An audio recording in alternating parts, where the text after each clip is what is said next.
Right, hello. I was looking at some of the cannas flowering in the garden. They're still going strong, even though we're in second week of September now. They're still got plenty of life in them. Still got some new spikes in them. But I want to look at some of the ones I grew from seed. So these are the dwarf cannas, if you like. They're smaller ones. They normally get about 1.5 to 2 foot. So I normally collect the seeds. I normally get loads of seeds on these ones down here. And you can see we're looking at an orange with yellow speckledy flowers. A lot of these have started to go over. But yeah, so basically that's the flower we're looking at on them. I'll get out the light. So these are the ones that I always get loads and loads of seed from. Because obviously the bigger ones, especially like the Tropicana Black, I think they're bred so they don't seed. So a lot of the bigger ones, the fancy ones, they won't seed for you. But these smaller ones, they seed every year. And I'll show you the ones I grew from seed and show you some of the flowers on them. So bearing in mind them ones were orange. So we've got one true here to seed, or pretty much. So we've got a orange with a bit of yellow in there, which would you know, match with the parent plant if you like. But then we've got one here, start to go over a bit, but still you can see the gist of what I'm saying. This one's sort of bright red with a little bit of yellow in the centre.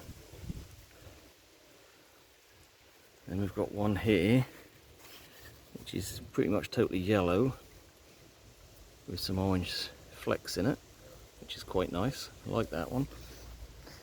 And we've got another one round here which is sort of more or less solid orange. So what is that telling you?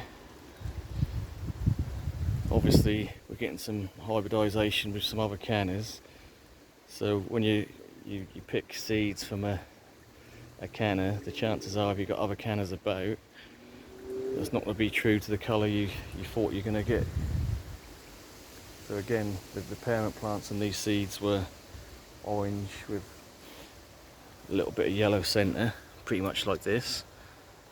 But yet, some of the other seeds are coming up, like I say, red, yellows. So that's interesting. That's quite nice to get some variety in the colours. You know, that's not a bad thing.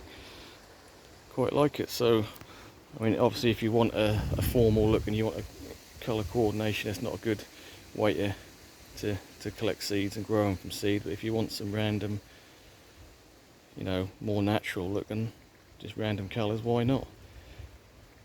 And I quite like that. So, you know, from this side of this small raised bed here, I did plant about 6 cannas around the power jabaya. And yeah, done okay.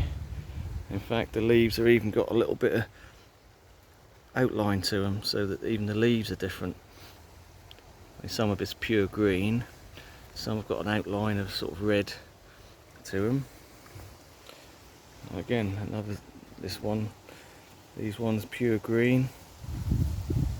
So yeah, it's not just in the flowers, but in the leaves themselves. And yeah, different shades of green as well, looking at that. And they're growing right next to each other, so there's no difference in growing conditions or nutrients in the soil or fertiliser or anything. So the only difference is, you know, the variation from how they were germinated. So I'm guessing at some point a bee or something similar has germinated these, or cross-germinated them with some other cannas in my garden or someone else's. So yeah, it's an interesting little look at some cannas. So I mean, if you grow them from seed, you know, don't expect them all to be the same or to be the colour you expected. Nice little dahlia. Anyway, so we'll leave it there. Canna flowering from seeds. Thanks for watching.